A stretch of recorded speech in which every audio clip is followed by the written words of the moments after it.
నారాజుగా కురమా అన్నయ్య నజీరు అన్నయ్య ముద్దుల కన్నయ్య అరే మన రోజు మనకుంది మన్నయ్య నారాజుగా కురమా అన్నయ్య నజీరు అన్నయ్య ముద్దుల కన్నయ్య అరే మన రోజు మనకుంది మన్నయ్యో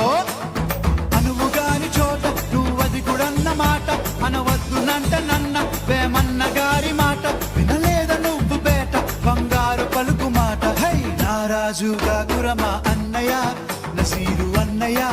ముద్దుల కన్నయ్య అరే మన రోజు మనకుంది మన్నయ్యో పక్కన్నలు మాదన్నలు తానీషా మంత్రులుగా ఉన్న నాడే రామదాసు రాముని గుడి కట్టెనుగా షాహి ప్రేమ ప్రేయసికి చిహ్నంగా భాగమతి పేర భాగ్య నగరము నిర్మించెనుగా నవాబులు